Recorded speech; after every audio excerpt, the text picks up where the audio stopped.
There are days, more than I like to admit, when I realize I've spent half my time reacting to shadows in my own head.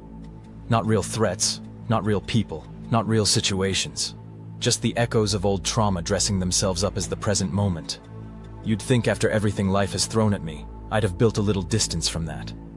But no, the mind is clever. It knows how to take something harmless and make it feel like a battlefield. The Stoics called this the discipline of perception.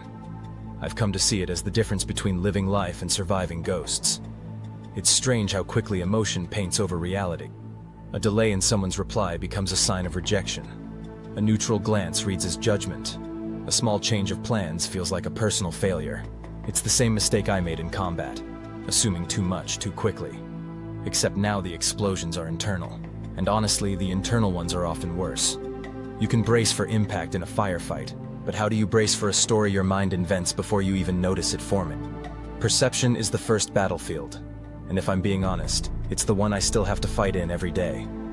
The Stoics weren't talking about spiritual detachment or pretending everything is fine.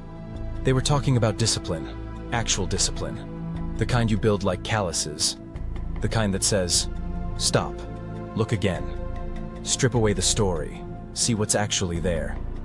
That sounds small, but if you've lived through trauma or depression, or the kind of quiet chaos that happens inside a mind that's been pushed past its limits, you know it's not small at all. Some days, it's the hardest work in the world, because perception is where the distortion begins, and distortion is where suffering multiplies. My own mind, for a long time, wasn't a place I could trust. PTSD has a way of convincing you that danger is everywhere. Bipolar disorder has a way of convincing you that meaning hides in every corner, even when it doesn't. Every experience feels larger, heavier, more symbolic than it needs to be. That's part of why I eventually named my philosophy existential allegorianism. Because everything becomes allegory when your nervous system keeps teaching you that life is a battlefield of symbols. But here's the truth I keep circling back to. Not everything deserves a story. Sometimes a thing just is.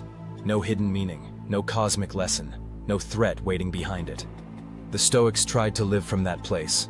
A clean lens, a steady gaze, a refusal to be manipulated by the first emotional story their mind offered. And in the world we live in now, with screens, with outrage machines, with everyone shouting their interpretations at you, that discipline is more necessary than ever. I've had to learn this firsthand in YouTube too. Watching analytics, watching numbers rise and fall, watching a short get ignored for hours, and feeling that familiar pit in my stomach whisper that maybe I'm failing again. Maybe I'm not enough again. And then, suddenly, it takes off and hits 1,000 views by morning. Same video, same content. But my perception had already built a narrative around it. One that never matched reality. It's embarrassing how quickly those old scripts still try to run. Perception writes the story, emotion believes it, and then your whole day changes based on something that wasn't even true. The Stoics were trying to protect themselves, and us, from that unnecessary suffering. They wanted people to pause long enough to see the world without the distortion, to see people without assuming their intentions, to see setbacks without collapsing into panic, to see themselves clearly without the weight of every old wound shaping the moment. If I'm honest, a lot of my current life has become one long lesson in that pause. As a husband, as a father, as a creator trying to rebuild his purpose, as a man trying to stand up again after years of feeling like he'd lost himself. Perception, when undisciplined, tells me I'm behind, or failing, or disconnected, or not doing enough to provide. But when I slow down, when I breathe, when I look again, I see something entirely different. A life I'm rebuilding one piece at a time, a family that's still with me, a mission that's starting to form into something real.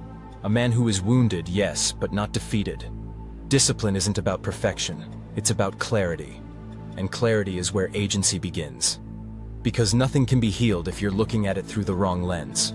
Nothing can be changed if you're reacting to a version of reality that doesn't exist.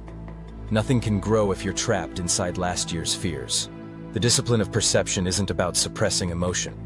It's about interrogating the origin of that emotion. Am I hurt by what happened, or by what I told myself it meant? Am I afraid because the moment is dangerous, or because I've lived through moments that were? Am I angry because I'm being disrespected, or because my pride translated something neutral into an insult? That kind of clarity doesn't come naturally. It isn't easy. It isn't comfortable. But it's honest. And honesty is the birthplace of strength. The more I practice this discipline, slowly, imperfectly, with the humility of a man still learning, the more I find small pockets of peace that weren't available before. Moments where I'm not guided by fear or urgency or the old wiring of past trauma. Moments where I can simply act, without dragging my entire history into the choice. And maybe that's the heart of it. Perception shapes the world. Discipline reshapes the self. The Stoics weren't trying to create emotionless men. They were trying to create free ones. And I think, finally, I understand why.